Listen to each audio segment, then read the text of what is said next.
even biracial Africans who are proper African, more African than me. So this is my best friend. She's light, she's bright, and not one drop white. She could have been in the movie too.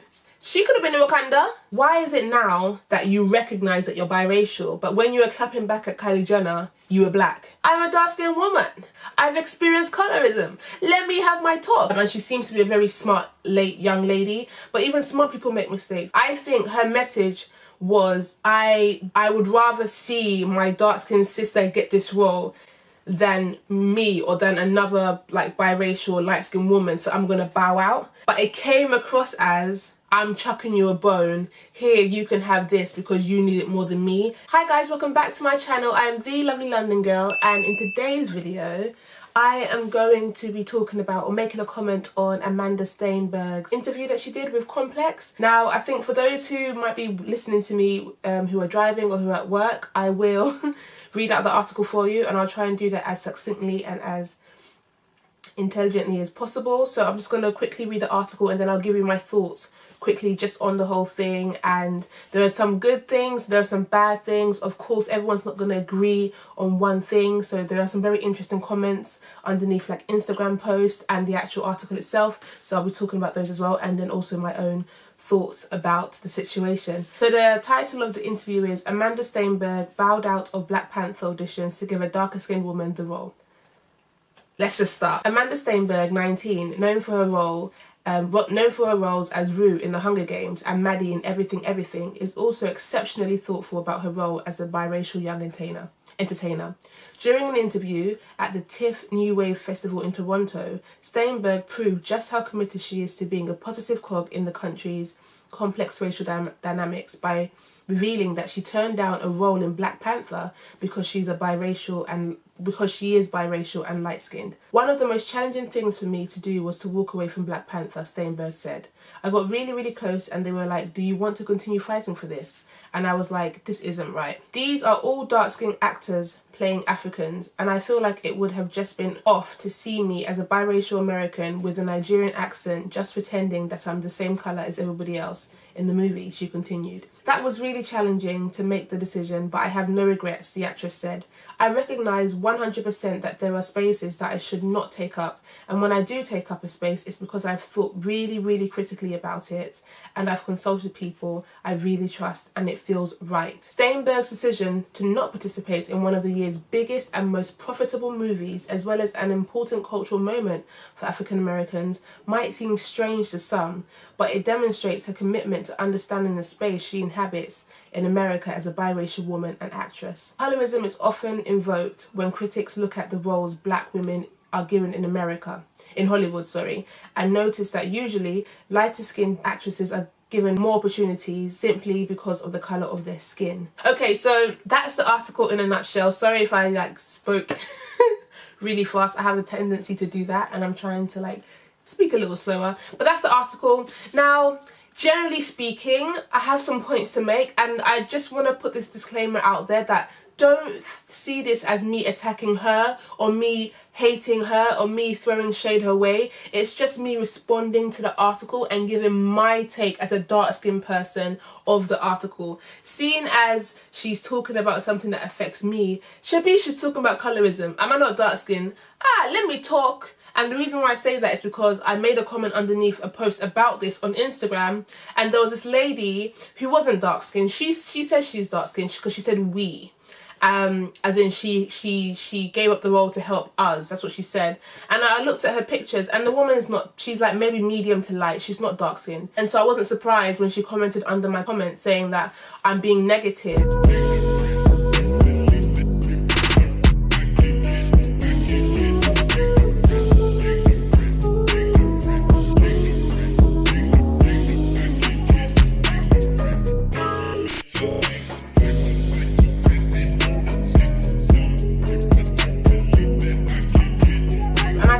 Just because my opinion doesn't align with the majority doesn't mean I'm being negative. I just have a different opinion, and as it's a topic that affects me, allow me to speak. She's talking about dark-skinned women and colorism. I'm a dark-skinned woman.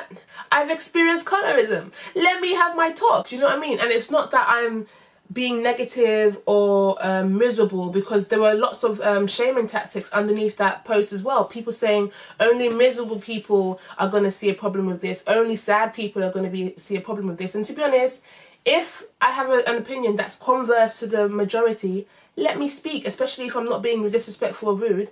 Let me have my say. So I just want to disclaim and say, put a disclaimer and say that I don't hate her. I don't even know much of her work or her personal, you know, her personality to have a strong opinion about her, but I do know a little bit about her.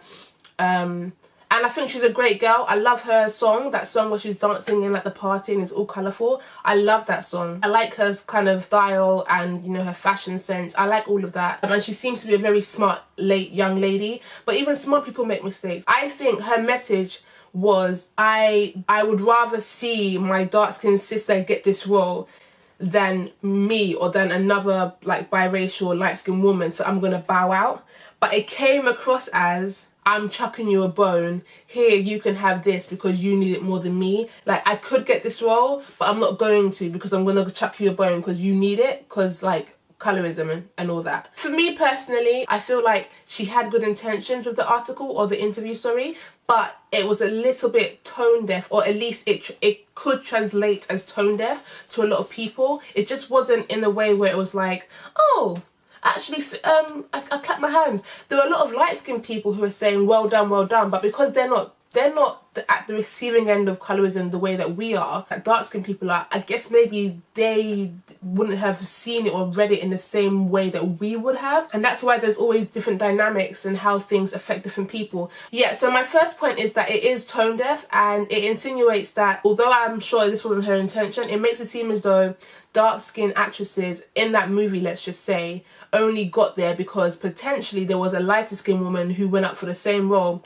but they thought, you know what, I'm just gonna let it go, I'm gonna give it up to somebody else, because you know what, I could do this, I could get it, but I'm just gonna give it to someone else because they need it more than me. Again, if you look at her and her ways, she's not a bad person or an evil person or an ignorant person, so I can see how that could have been misinterpreted or lost in translation somehow. I'm trying to be like very objective here. I'm not just trying to like bash her, because there's no need to. Like, there's no need to bash people if you disagree with them. You just have to like plainly state your point. So that was my first point anyway. Yeah, so my second point was like, it comes across as she's throwing dark-skinned women a bone because I am so morally upright. I chose to like give it to somebody else. Now again, she might have not thought this, but girl, that's how it came across. Girl, I was reading the article and halfway through I had to like text my friends in a group chat and say, girl, like, this, I need to make a video because I can see what she's saying, but it's not coming across that way at all, and we need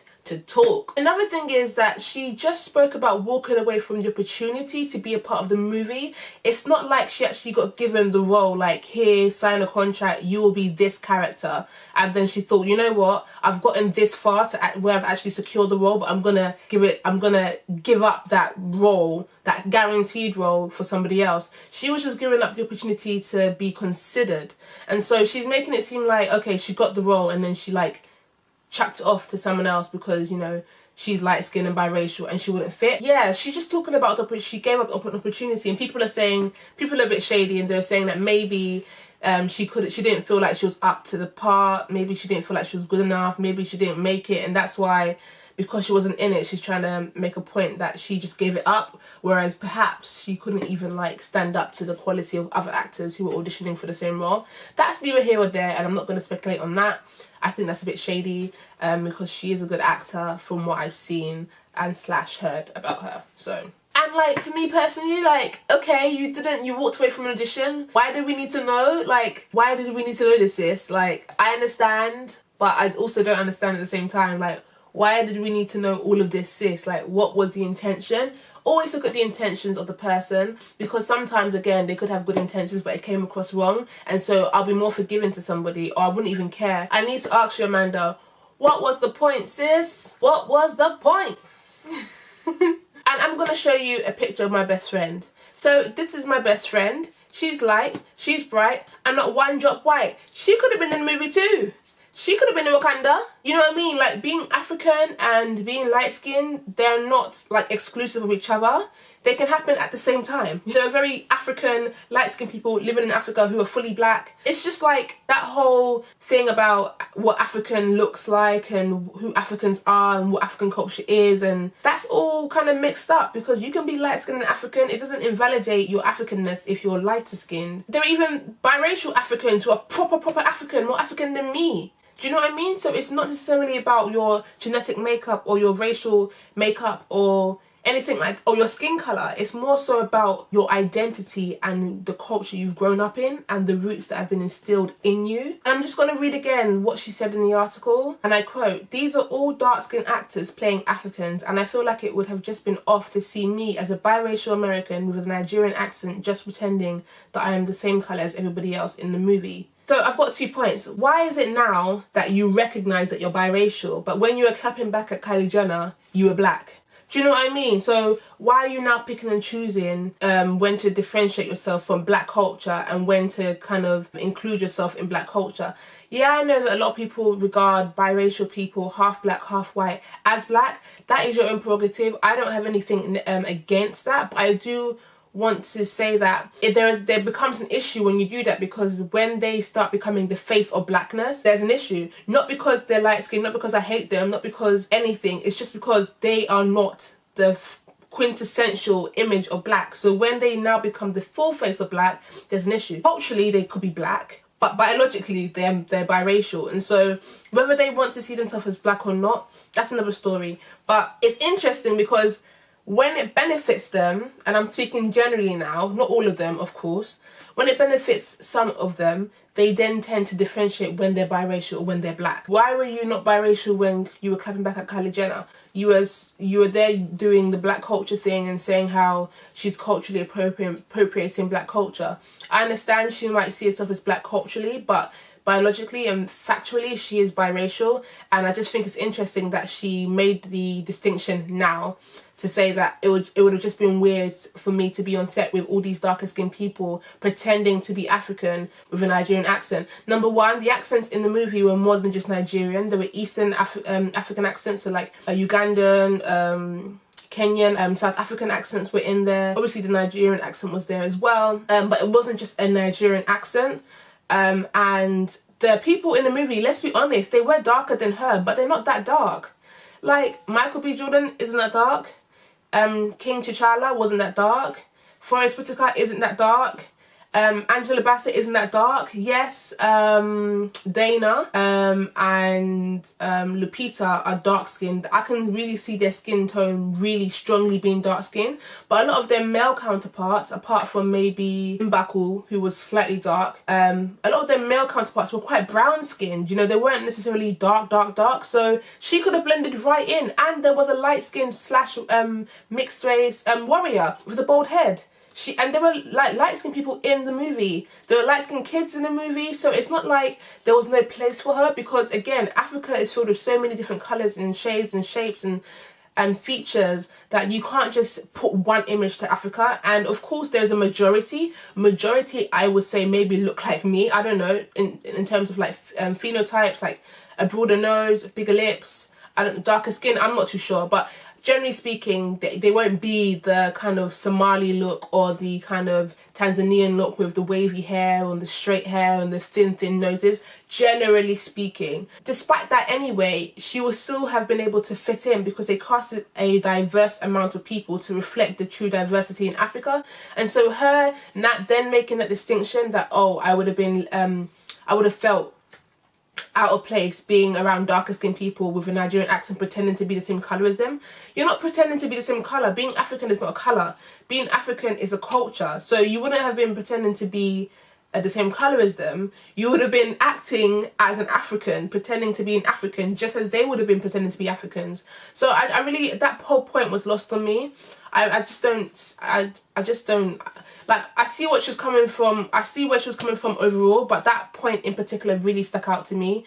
And I just, yeah, that whole point on that one was lost on me, to be honest. And I feel like she's so like pro race equality and opportunities for everybody that sometimes walking in that kind of mentality without actually sitting down quietly to actually assess what you're saying and assess how it could be received and how it could impact other people. I think that's really important, and I feel like a lot of people who are just like social justice warriors or social media social justice warriors, they don't really stop to think sometimes. They just like type, or they just write. I understand that she did an interview, so it's different, so she actually maybe had time to think. But yeah, people need to like just sit down and think a little bit about how their words impact other people. And even if you had no intention to hurt other people's feelings, if you did hurt someone's feelings, they could be due an apology for that. Do you know what I mean? Because you just have to be more responsible with your words, I think. Because I've been there. If you've never been dragged by Black Twitter or Black Tumblr, you don't know what dragging is, boy. Because when Black people drag you, they go for your whole entire life. I'm just saying, like, they don't hold anything. Like, you could have made a mistake regarding, I don't know, your parenting skills, and instead of just critiquing your parenting skills, they'll drag your weave, your eyebrows, your nose, your skin color. They'll drag everything about you, and it's just so, like, it's so wrong, and it's so distasteful. And not all Black people, but you know what I mean, like Black Tumblr, Black Twitter. They can be ruthless sometimes. I've been on the receiving end of, like, maybe saying something that wasn't very well received and then getting the backlash. So, you know, I just think people should be more careful about what they say and how they say it. But then again, this society is really sensitive, and so even if you do strictly word something, it can still be taken very wrongly. So I guess you can't really win, but you know, it is what it is. And one interesting thing for me personally is that she said that she knows what space to occupy and what not to occupy, but in my personal opinion, this space, this article, should not have been a space she occupied. She should have just left that conversation out of the topic. She should have maybe just said she was happy to see so many dark-skinned women in a movie, or dark-skinned people casted in a movie. No one needed to know that your act of kindness, you know what I mean? And it comes across as, oh, I'm on a moral high ground because I chucked my crumbs to a darker skinned person so that they could get the role. And I know, again, she might have not intended it to be like that, but that's how it comes across as. And it's just like, again, what are your intentions, and why did you feel the need to come out and occupy that kind of conversation? And it kind of slightly derails the kind of efforts and the kind of hard work that the dark skinned actors have put in to get there in a slight way. Why sis? You know what I mean? Like, what was the intention behind that? Did we really need to know? Yeah, guys, I just feel like she had good intentions, but it came across really off, and that's just where I'm going to leave it. Please comment your opinions down below. Let me know what you think. All people, white, black, light skin, dark skin, let me know what you think. Don't be hateful, don't be horrible, because we can all have different opinions and still get along. So leave me your comments down below, and if you like this video, make sure you like and subscribe, and I will see you in my next one. Thank you for watching, and love yourself and be free.